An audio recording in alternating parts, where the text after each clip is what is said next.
Hello everybody, my name is CulBlu, and I'm bringing you guys the TI4 Qualifiers NA. This will be the third one that I've casted, and I'm trying to keep track of these things, but there are a lot of games to keep track of, so I might lose track here very soon. But don't worry guys, it's all okay. This one's actually the first one that I'm doing solo, so let me go ahead and change his name from me and Mailman, who did join me in the last one, so you guys should definitely go check that one out. It's just me this one. I think Melman's going to be casting another one or a different game by himself as well, and we're starting to get this ball rolling. It's starting to become kind of cool, because eventually we're going to have all the games casted for the NA, and maybe potentially start casting the other ones as well. I can't tell you guys exactly how long that process is going to take, but I can tell you guys this, that I'm extremely excited to bring these games to you, and hopefully, you guys will appreciate the fact that we casted the games again.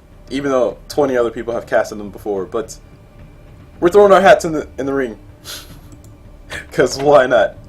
I mean, I graduated. I have nothing else to do, right?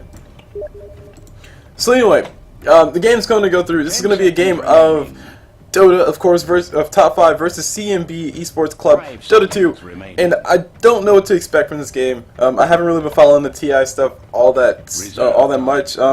Just to give you guys a reference, or a scale of what timeline I'm on right now. The TI4 NA qualifiers have already finished, so I'm actually like at the third game at the start of the qualifiers on day 1 out of 4 days. So I'm a little bit behind, but don't worry guys, I'm not spoiled because CulBlu is lazy and all that stuff. Okay, Dren. Alright now. So anyway, talking about the bans, we have a Batrunner ban and a Lycan ban and an Invoker ban. Invoker has been seeing all kinds of hatred so far. I have not seen him picked up a single game. He's been banned every single game I've seen so far. Same thing for Lycan. Batrunner, same thing as well. He was late banned the last time around, and I think Lycan was banned late last time around as well. So just heroes that people don't want anybody to have their hands on. I'm totally fine with that, because I think Lycan's push strategy just forces people to do too many stupid things, even though it's not that big of a deal in my opinion, because IceFrog has done quite a bit to help mitigate some push strategies. Just to give you guys some examples, Vengeful Spirit's Vengeance Aura, the negative Vengeance Aura is very helpful versus counter push, or versus push strategies, because if you have a negative 32% of your damage, like in AoE, that's like everybody who's in the AoE trying to attack a tower, that's all their damage reduced. You also have Lich with the ice armor. That was a big thing to stop some people from pushing as aggressively as they have been. That is a really nice buff to Lich as well. That mitigates some push. So this last patch has been 6.81. That has been aimed at reducing as much push as possible. Also, Centaur Runner's Stomp, I think that's kind of stopping push. Actually, this is stopping aggression. People just don't like Centaur anymore. Maybe IceFrog doesn't like Centaur. I knew it. So speaking of Centaur, one person that Centaur kind of seemed to replace, in my eyes, was the Sand King. And Sand King is going to be the first pickup by top 5, which I'm not sure where they're going to play him at. Of course, not yet. They could have a roaming support and a Sand King plus somebody else to go for the kills, but it's a little too soon to tell. On the side of CNB, they picked up that Mirana that they love to play. I have seen CNB play a few times before. I have seen them pick up Mirana quite a bit. I just don't remember exactly who played what and how well they did. But they do get the Mirana. They can go for the Bane to go for the easy setups, or they can go for the Shadow Demon to go for the easy setups, or maybe they can just ignore both of them and force top 5 to ban out both of them in this next ban phase. One of the heroes experienced some technical difficulties. So far, relatively standard stuff. Treant Protector is going to be picked up. He kind of has this aura about him that basically, if you want to be aggressive versus a Treant Protector, versus a team with a Treant Protector, you're going to have a lot of trouble. You're not going to have a good time. Basically, because if you try to dive on that person, then Treant can just drop that living armor, and that's negative damage damage that they're not going to feel, that they're going to have mitigated completely. At level 1 is 20 damage blocked, which is actually significant. And also they get the region of 4 regen per second, which is actually really nice. oh, and also we saw one game before as well. There was a Tusk, Treant Protector, and an Axe. That was a nice little cute combination. Maybe we'll see that again. I'm not too terribly sure, but if we do, I assume that CNB will pick up that Tusk very last, because he's not expected. He wasn't expected last time around, but it seemed to work a little bit. But then the other team who was facing it, they somehow managed to shape up and fight against it well, and they end up winning. So Another thing to mention as well, I was talking about the Sand King, or how Centaur kind of replaced Sand King as a person who has a nice little initiating stun. Centaur and Sand King on the same team is also really good. If they both get Blink Daggers, or when they both get Blink Daggers, it will be some very nice initiation power coming out from top 5. My only question is, will top 5 decide to go for some 4 Protect 1 type strategy, or will they decide to go for a normal, like, you know, semi-carries to kill you with pushes and stuff. The reason why I ask that is because there's a Tidehunter ban out by top 5, which means that they really want to rely on this initiation power. Tidehunter, the master of counter initiation. It's a disgusting thing. I recently saw it in one of my ability draft games where there was a Medusa. Oh, okay, it's an ability draft, so you pick your abilities. And there was a Medusa who had Ravage, and like every single time we wanted to fight on our side, like we would just try to go into the fight, and Medusa would somehow pop Ravage at the most opportune time and just stop every single piece of aggression that we had, and then we just got demolished every single time. So that Ravage, even though it's on a long cooldown, it is almost always good when you use it at the right time on a team fight, of course. So having that banned out by top 5 is a very smart thing, because Centaur and Sand King are full initiation, or full balls to the wall initiation type heroes. They want to jump in, drop a stomp, drop some damage, and drop an epicenter, drop a burrow strike, and just hope that their team has enough damage to kill everybody who's there while they're stunned. Now, as far as the bans go, I talked about the Tidehunter already, but the Naga Siren, also another good counter initiator. Her Song of the Siren is on a 60-second cooldown, level 16, which is ridiculously short cooldown. But she can just stop, like, she's like, oh no, let's go kill, or hey, let's go kill Naga. Like, you jump in, you blink, you stomp, you blink, you burrow strike, and then Naga has like 10 HP left. Doesn't matter. She'll pop a song and she'll just TP out. Having that banned out, I think, is a very intelligent choice, especially considering, like I said before, they want to go full on, we're going to initiate this fight, we're going to win this, and you're going to like it. Now on the other side, CNB, they banned out the DK, they banned out the Wisp. 10 seconds not too terribly sure about the DK ban out, but the Wisp looks like they didn't want to allow for any Wisp shenanigans, just to force them to play a different way. That might mean that they're trying to go for more roaming ganking type styles, which the Mirana, she definitely fits the bill for roaming gank. Lion, he can kind of fit the bill for roaming gank once he gets to level 6, but he's more so just for the Earth Spike, which is a really nice ability, and also just trying to flat out nuke down maybe Sand King or Morphling. With that ulti, just rip their bodies apart with his finger. So while we have a brief moment, let's go and listen to this awesome music, because I just realized that this is an awesome song.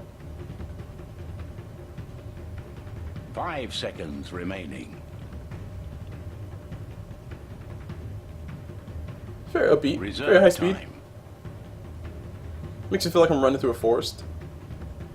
I'm cool with that. I'm cool with that, guys. I'm cool with that. So top 5, taking their sweet time, picking up this next person. Judging by what they have, they need either another support or a mid. Centaur Warren is more likely going to be playing offlane. Morphling, he might be in a tri-lane of some sorts, and actually he will be in a tri-lane now that Crystal Maiden is picked up. It's going to be really nice for him. Or they could go for aggressive tri-lane with the Morphling, Crystal Maiden, Sand King, and have Centaur run a safe lane, and then have their mid be somebody who has a high impact to help mitigate any of the failures that the tri-lane might have.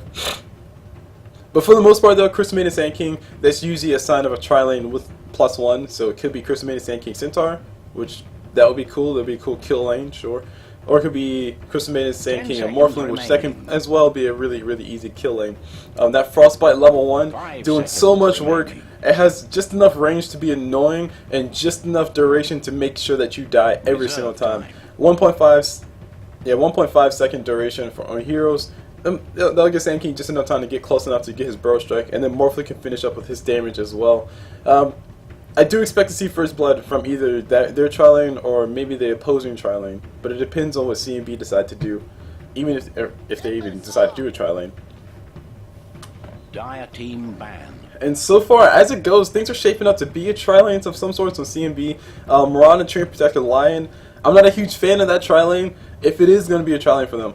The main reason is because Chain Protectors usually play a little bit back, like a little bit, you know, out of their 10 heads, seconds because you're remaining. focusing more so on what's going on around the map, trying to make sure that everybody in 5 each lane seconds is remaining. nice and healed up, or if they're in trouble, you can drop that living armor on them to make sure they stay alive. That's how you make those big Reserve plays with time. Chain Protectors. That's right, you got to be map aware, and when you're map aware, you can't really be all that aggressive in lane. And if there is a tri-lane with Chain Protector, Mirana, and Lion, I don't think they'll be doing too terribly much. Although one arrow from Mirana could probably initiate an easy kill. So there's always that. The possibilities are endless, guys, but the chances of it happening are kind of Radiant slim. team ban. Okay, they're not kind of slim, but speculation has it that the chances are kind of slim for CulBlu side. There. I should qualify myself properly. Now, as far as the ban on the side of top 5, they ban out the OD, so he just doesn't flat out win his mid. 10 That tells me seconds that maybe there's going to be a Puck mid, maybe there's going to be somebody who really needs to win their mid. I think 5 Puck is the only seconds mid that I can remaining. ever think of for some reason. Queen of Pain, she could be mid. Necrolite, if you want to, or Necrophos, if you want to play him Reserve mid. time. Who else? Yeah, those are the only 3 I can think of. Viper gets banned out by CNB. Dire team pick. Didn't really foresee a Viper in their lineup, but that would be a decent pickup. Maybe CNB are deciding to pick up a lifesteal or something? Because they can technically go for a carry. Mirana doesn't necessarily have to play that carry role. She can play one of the supports. Support Mirana, support Lion. Actually, no. Yeah, that could work. That could work. Hey, oh look guys, there's a Puck picked up by top 5. Heck yeah. CulBlu called it right. Puck will be the pickup mid for top 5, so she's going to be the high impact mid hero that they definitely need. To make sure the lineup gets enough, make sure that Morphling gets enough room to farm, make sure that they're 4 protect 1, which is essentially what it is right now. Which is basically 4 people trying to fight and fiend off the enemy, while Morphling, that one, just farms up for as long as he possibly can. And then once 10 Morphling is seconds fully farmed, he remaining. shows up to a team fight and just kills everybody because he's just so baller, has so much 5 swag seconds that people just remaining. can't even stand him right now. They just can't see him right now. Templar ascended. And TA is going to be that high impact mid hero that CNB are going to go for. This is going to be a very interesting dynamic because TA shouldn't suffer that much versus a Puck mid. The main reason is because that refraction can block that illusionary orb, which is Puck's main source of damage really early on. And TA, she should be able to just burst down people. And if she does get that snowball rolling, this game could end very fast, which will make me a little bit sad because I want to see Morphling do well. Not that I'm biased or anything. So let me go and do introductions. Start off on the side of top 5 since they're walking into their own dooms. We see Shanks on this Sand King. Moving over to this Morphling. We see Pat Soul on him. On the Centaur Warrunner, we see DJ on him. Moving over to this Crystal Maiden, we see Whatever playing that support role. And last but not least, on this mid Puck, we see Fly on Puck. Moving to the side of CNB, we see Ned on that Chain Protector. Moving to his actual home, we see Sand King in the jungle. He might be getting scouted out. Nope, does not walk into dust range. Or smoke range, but smoke will be wearing out here very soon, so everybody will begin revealed. The arrow actually flies from Mirana, catches the Crystal Maiden on the side of the face. Lion, he can't follow up the Earth Spike if he needs to. Not going to follow up, he follows with the Frog instead. First blood going towards Brazzle on that Timbersaw. And speaking of Brazzle on the Timbersaw, we got Brazzle playing Timbersaw.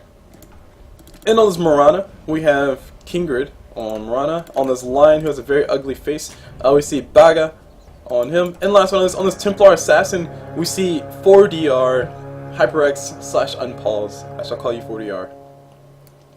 And that ends a call outs on the map. First blood going towards CNB, a very early first blood. And that's going to be boots for Timbersaw if he wants to go for those. Which I'm assuming he wants to go Whose for side boots. was I on again? To make sure he survives his lane. But meanwhile, while all those shenanigans are going on top, down bottom we got the Observer getting placed by the dire side just to make sure they can see anybody coming around the backside. They can see all that aggression. Central Ward gets placed mid as well, a very early Central Ward, just to make sure TA doesn't run away or hide. TA forces pop the refraction, gets hit with the frostbite, taking a little bit of damage to Morphling, and actually Morphling, Crystal Maiden do go mid instead of TA. So I do like the switch up. They have the Puck running in top safe lane. Yeah, Fly on that Puck, running top in the safe lane. I do like this a little bit better because Puck does suffer heavily versus a Templar Assassin because she can't do as much damage as she wants to. Chain Protector trying to go for that one wood punch. Wood punch. Not really going to help out much. So it's going to be interesting to see how 4DR decides to play this because, like I said before, since War was placed in lane, that means whatever in Patzel on them, Morphling and Chris Mena respectively, they can just drop whatever they want to. TA is going to be forced to take a little bit of damage. Her refraction already gone. Needs to be a little bit careful. But Morphling is taking a little bit of damage. Don't worry, he can eat trees. He has 7 tangos. He's fine. He's prepared for this. Meanwhile, down bottom, we got a Timbar Saw. We got Brazzle on that Timber Saw versus DJ on that Centaur Warrunner. I do foresee Timber Saw winning this lane, mainly because Centaur is, at the end of the day, a strength hero, and Whirling Death does some kind of crazy work to people who have their primary stat is strength. Main reason is because the way Whirling Death works. Actually, before we talk about that, we got Puck up top taking a bunch of damage. She might be going down. She will be going down. The kill does go towards Kingrid on that Mirana. And that's a nice little play coming up from there. Looks like Earth Spike. No, it looks like Frog. Frog was dropped, and also Train Protector dropped out his Leech Seed just to make sure everybody can keep up. Nice little kill lane going on for them, like I said before. I'm not sure if Mirana initiated with the arrow, but I can't really tell because it's off cooldown. Either way, you cut it off cooldown. Invis Rune is up on Sand King. He's going to walk around the backside. I was kind of hoping he'll walk on the river side, but he walks on this side.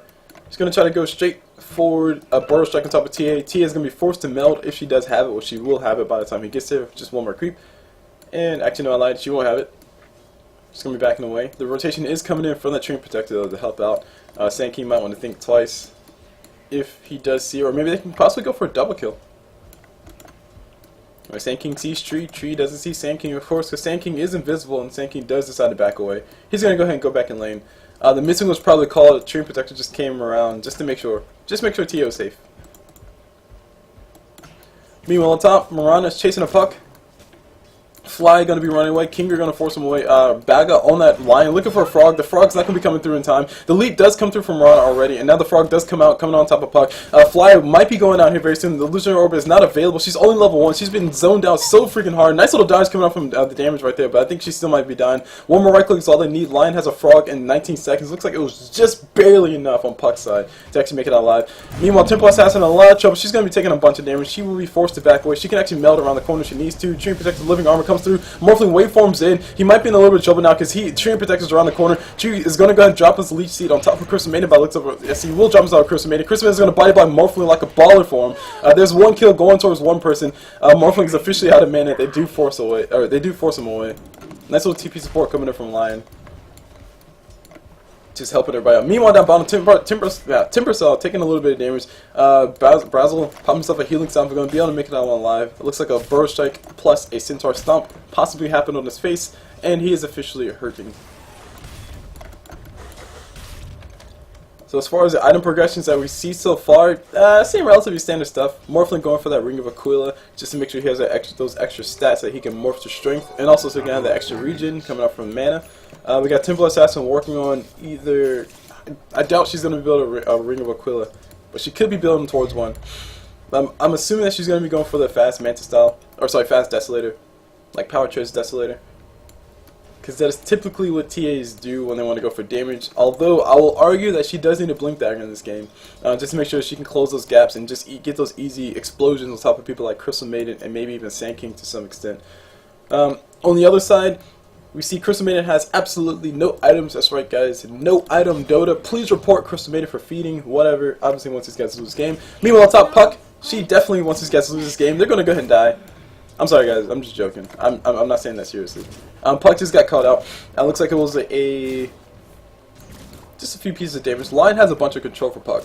It's actually quite daunting. The Frog, the Hex is really. I'm really glad to see that Lion went for the Hex first, because the range on the Hex is just far enough where a Lion can actually use it on Puck to guarantee that he doesn't miss, because it's an instant ability. There's no way Puck can actually dodge that. And actually, speaking down bottom, we got somebody not be able to dodge anything. Centaur Warrunner going to take a bunch of damage. He's going to be going down. One more punch from Brazzle on that Timber Saw. He gets that kill. Easy kill is easy, and I think we're starting to see the beginnings of a snowball on CNB side. Mirana, she's been doing really well. She has a hand of Midas, for God's sakes. Meanwhile, down bottom, Timber Saw has been holding his own, and Train Protector has been getting the levels from roaming around. Everything's going well for CNB side. The kill count is actually 5 and 0. Totally forgot to mention that part. It's like a giant splatter of blood. Timber Saw taking a bunch of damage. Train Protector healing him up, make sure Brazzle is nice and safe. And Baga on the line is going to actually run back to base. Probably going to pick up some wards and maybe a TP scroll to go back into lane. I don't know if they're no, the wards aren't cooldown. Hey, shooting up on Sankin. That's a cue for him to go kill Mirana. Lion needs to hurry up and TP as fast as he possibly can. His TP is going to be available right about now. He's probably gonna, no, he's going to walk in. He's going to walk into lane. Sankin's waiting for his perfect moment to go for it. The observer ward is in lane, so they do know that if anybody's around the corner, if anybody's anywhere trying to be sneaky. And I think Sankin might have just passed by an observer ward coming up from the radiant. So he just gave up his blues on cover. Mirana's going to play a little bit further back. She saw the hatred on top of Sand King, and she will be safe.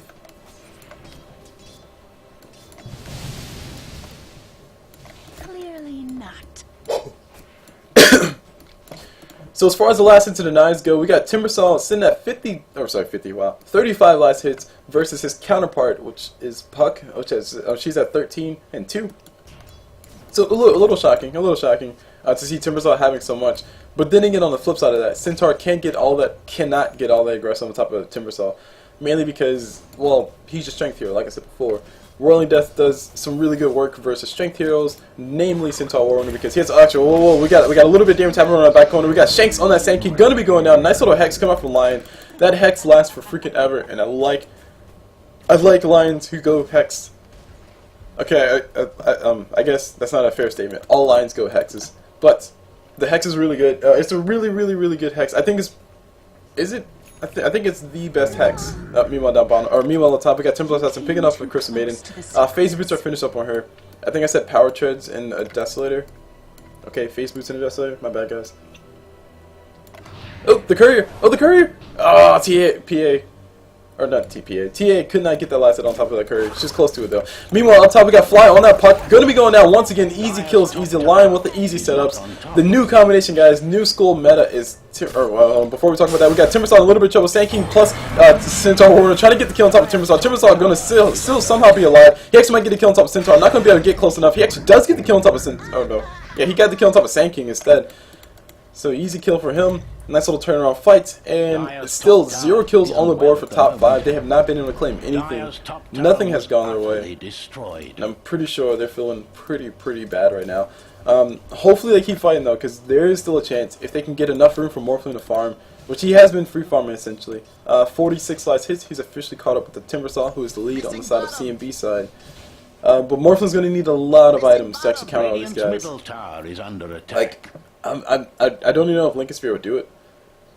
There's too much AoE. I mean, Lion's nuke might be enough just to kill Morphling outright.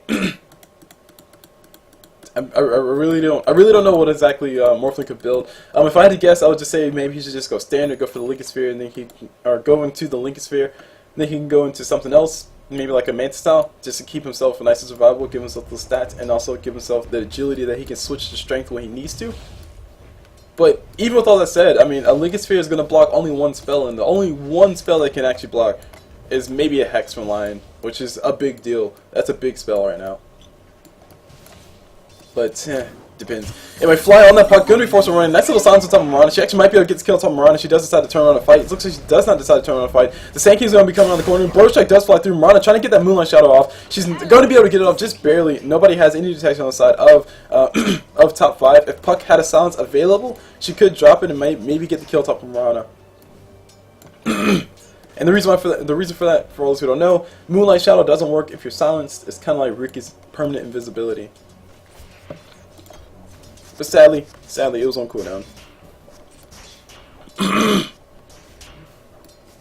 So the aggressive tri-lane coming out from CNB has worked out perfectly fine for these guys. The Lion Hex has been leading in all of the kills essentially, and Chain Protector has been following up with the slow whenever he needed it. Arrow from Mirana can finish off people as well. But the main thing to pull out of all this is that Puck is only just now reaching level 6. She literally just hit level 6. That's not conducive of my team is going to win this game. Because Puck really needs to be the one initiating these fights. She really needs to Blink Dagger by now. And Templar Assassin, she's way ahead of Puck. Hatred is up on her as well, just to add insult to injury. Just to add insult to injury. She has herself a Hatred. So that means whenever she does go for a chase, she can easily pick off people. Just look at that, 150 crit.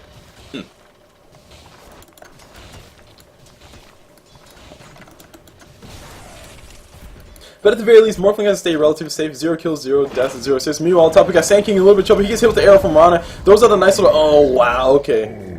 Okay, that just happened. I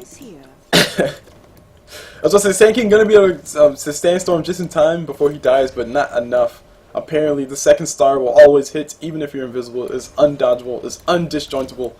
Now, you can probably disjoint it, but he couldn't go invisible fast enough, I guess. Sentry Wars and Observer Wars plays mid for TA. Just make sure Morphling can still have a good time. I'm actually slightly surprised to see TA hasn't been as active as I kind of expected to see her. But maybe she wants to go for the Blink Dagger first. Dire's top tower is not on top of things. Good, come around the corner. Nice little dodge coming from Puck, and now Tempo Assassin gets hit with the Living Armor. A little bit of damage coming towards her. She actually is going to turn around, pop that haste rune, trying to go for a kill on top of somebody. She's waiting for that Dream Coil to run out. Dream Coil does officially run out. Nice little stun coming from Sand King. All the damage in the world coming towards Tempo Assassin's face. She officially falls. She is now dead. Meanwhile, down bottom, the bottom tower is going to be going down. It is going to be dead here very soon. And up top, we got Morana once again going for somebody else. Morphling will be the target, and he will officially be dead here very soon if he doesn't back away. And he does officially back away.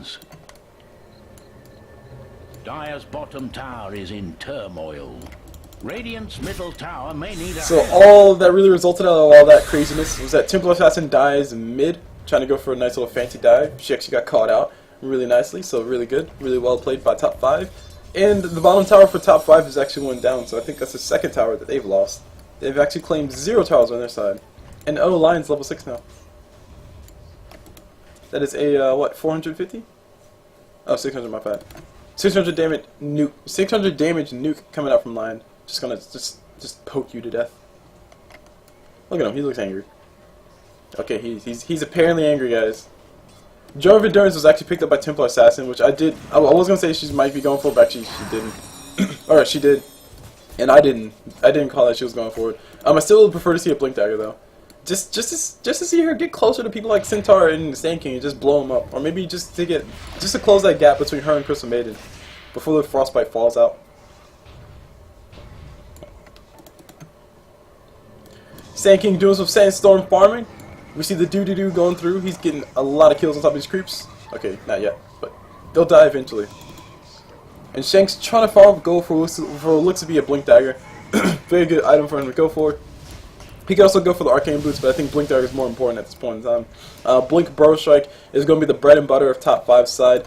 I stated this before during the draft phase, is that they're going to rely heavily on the initiation power coming off of Centaur and Sand King.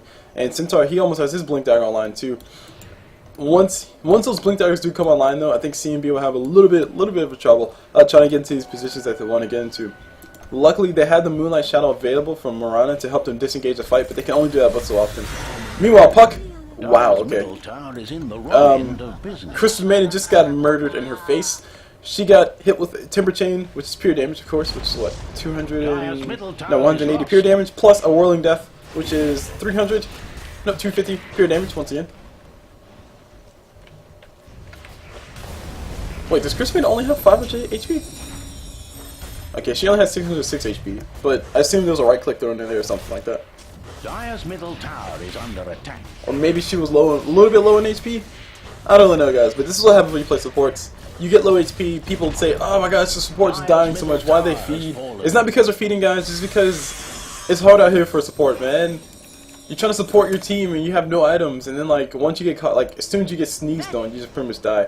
Anyway, speaking of getting sneezed on, up top we got Morphling in a little bit of trouble. He sadly has no Remnant available, but he did see people. Oh man, the arrow from Marner will fly, will hit on top of Morphling's face. Pat Soul, you might be going down. He's trying to morph as much as he possibly can to strength. Gets turned into a frog, gets murdered in the face right around the corner. Lion drops his ulti as well. Was not necessary, but they did want to make sure they got the kill. That arrow from Marana was perfectly placed. Morphling probably should have shifted over to the left a little bit, but hey guys, hindsight is of course 2020, and we can't call everything correctly. Missing top. Taking a look at the items because I haven't looked at that in a while. Blink Dagger's up online, so he can actually chase more effectively now. He can get closer for those frogs. Centaur Warner Blink Dagger's online as well. Sand King, his Blink Dagger is available if he so desires to buy it, which he better desire to buy it. He will buy it from the side shop. And it looks like the top tower is going to be going down. I mean, I don't really see the defense that can come up from top 5.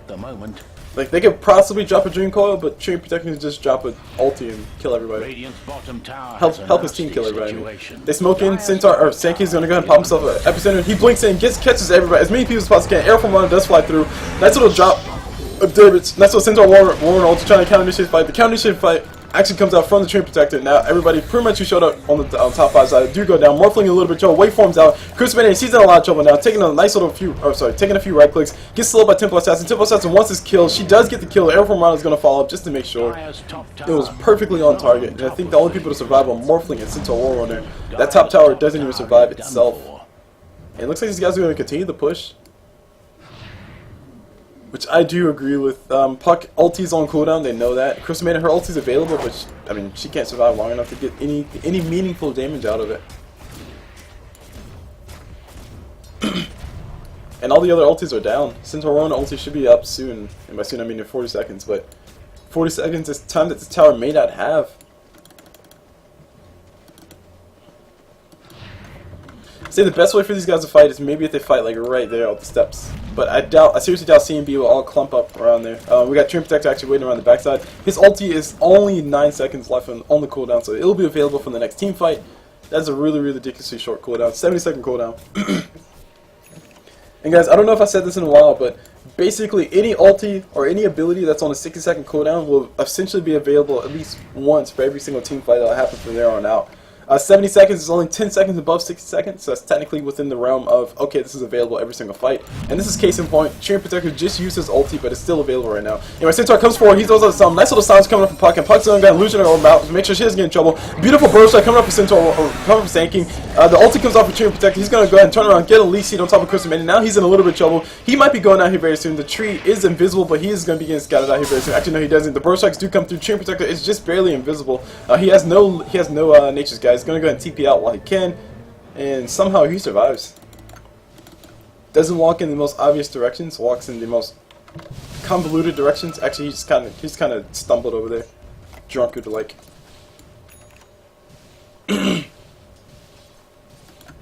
So there we have it. Morphling makes a remnant. Finally, he's going to morph down bottom to farm up once he pushes his lane out. Actually, has 5 seconds. He's going to do it now if he wants to. And nope, he decides that too. But the TPs do come down bottom. Puck might want to consider running away. The map coverage coming out from their top 5 is actually not that great. That's not too big of a surprise relative to how the situation has been going. But this is the only observer wards that they have placed out here.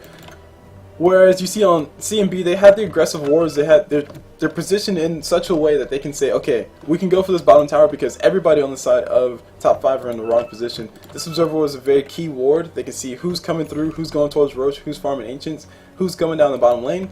And this ward right here, not my favorite ward. I would prefer to see this ward maybe right about there so I can see exactly who's at the secret shop or who's coming through. But this one will let them see in the middle lane at least, and it'll let them say, hey, Sand King's in the middle lane, let's go bottom. Which is what it looks like they're trying to do. They're just trying to rev up for that. Safe.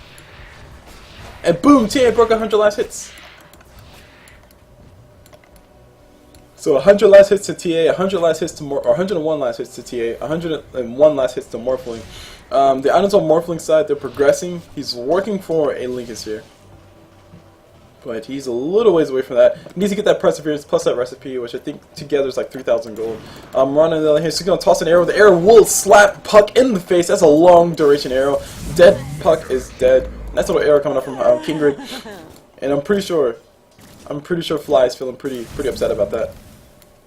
I would be pretty upset about that. Meanwhile, down bottom, Morphin's in a little bit of trouble. He needs to go and blink or TP away as soon as he possibly can. He can use his replicate to get out of there, but he needs to get it now. Yes, he does. Just barely get it. And he's going to be able to survive. But I don't know about Centaur. Centaur did pop his ulti. He's going to get hit with a little bit of damage right before he can blink. Throws out the stomp, but it's not going to be enough. He actually gets slowed. He's going to be trying to run away. He will not be able to make it alive. Rana does get that kill. And actually, Lion got a kill as well on top of Morphling anyway. So, yeah, that was weird. Actually, no. Did Morphling actually die? No, looks like Lion dove. Oh, where's Lion? Where's Lion? Lion's yellow. I don't know, guys. Morphling died. Apparently Morphling died over here, so Lion probably got the kill as soon as Morphling like replicated out. Lion got the kill. Or maybe Lion had some residual damage. I don't know, guys. I'm confused. I am confused. Dire's bottom tower has Yeah, fallen. I mean, there's still a high chance that Lion could have dove. Like, he could have just blunked in, throw his ulti, and then ran away. Which is what Lions tend to do. Fly on that puck, gonna kill out this lane. Top 5 are, of course, on the back foot. 18-2 is what the kill counter says right now. And kills generally don't mean anything in a Dota match. It's all about what those towers are at. But really, when you're in this position, with these versus these heroes, such snowbally heroes such as TA, and I think she's really the only true snowball hero. But Mirana, she's technically kind of a snowball hero, because once she does get the ball rolling, once she gets that Melanair up, she pretty much is like, hey, I can kill you now. Lion, he has his Blink Dagger available, so he's ready to kill anybody and everybody. And we also have the gold graph showing that, hey, CNB are really ahead in that gold graph. Almost 20k gold in their favor. It'll probably be 20k once Roshan is dead. The XP graph showing pretty much the same picture. 12k XP going towards CNB, which means that their supports are way over leveling the supports on the side of top 5, and that is not necessarily the case, but it's close enough. The main people who need levels have the levels that they need. Mirana, Timbersaw, and TA. More so Mirana and TA. Mirana and Templar Assassin. But having the Timbersaw up there above Morphling is actually a really nice thing, because he can just steal those stats to make sure that Morphling can't morph as much as he wants to, which is another dynamic that I did not really consider.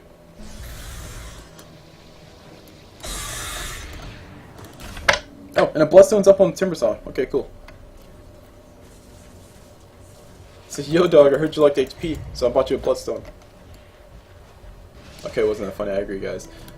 But yeah, top 5 are kind of just trying to find out where they can go in, where, like, what angle should they defend their base, what angle should they go die at. But this is Observer coming up from the Radiant. Actually, I mean, they scout out the smoke of deceit. They know the smoke is coming up towards them. The Sentry Ward is already placed around the corner. Timbersaw is going to actually walk around the front side. Brazzle looking for the angle, trying to see if he can catch people out. Centaur Warden is going to reveal himself. Timbersaw and Centaur are going to stare each other down, and it looks like Centaur is going to wait for the blink. The arrow from Mirana does fly. I don't know where it flew to, but it did fly somewhere. And either there's a gym, I don't know. Puck blinks forward. Nice little silence on top of Lion. Lion does immediately go down. This Dreamcoil does fall out. Sand King throws out a nice little epicenter. The death goes to Mirana already. People on the side of CNB are falling like flies, but they come back up like crazy. They're going to go for another kill. So they come back up like roaches. Morphling does go down. Centaur Warden is trying to go in, gets a nice little stomp. Throws out Dust Appearance. Not going to be able to find anybody except for his own death. He's going to be going down here very soon. Treant Protector throws out a slow. Going to be just enough. Puck throws out silence. It's not going to be enough to stop everybody. And Fly will be the sole survivor. I think Fly actually fought back, and so does Sand King. So does Shanks on that Sand King. And CNB looks like they're going to just very confidently take that fight. They only lost one person, that was a Lion. They technically lost 2 in the Mirana, but they got the Aegis to prepare for that. Just going to play Ring around the base. And the GGs come out from top 5. They're going to go and tap out and call it a game. And this is going to be it for this game, guys. CNB proving the dominant position. They're lined up a little bit more aggressive, or a lot more aggressive, and a lot more able to do what they wanted to do. Whereas top 5, they needed more time to get more farm. But it wasn't enough. Too much pressure from CNB, and top 5 just crack under the pressure. Dramatic reading. Alright, so that's it for this game, guys. My name is CulBlu. I was watching you guys this game. This is game number 3 that I've casted in the TI4 Qualifiers. If you guys want to check out some more of my stuff, you can check me out on YouTube, which is youtube.com/CulBluDota. That's CulBlu Dota. That'll probably be linked in the video if I remember to do that. And if you guys want to check out the last game that I casted, that will be linked in this video as well. That was the TI4 Qualifiers of somebody versus somebody. You know, one team versus another team. I forgot who it was. But it was me and Mailman co-casting that. So definitely go check that out. And also, if we do get this as done as I wanted to get done, we'll have a full playlist of all the games casted, and you guys can just watch it in playlist mode, which I'll probably link that somewhere in the video. So anyway, all this fancy stuff, all these links everywhere. That's it for this game, guys. Like I said, my name is CulBlu. Hope you guys enjoyed it. And as always with my videos, I'll see you guys whenever.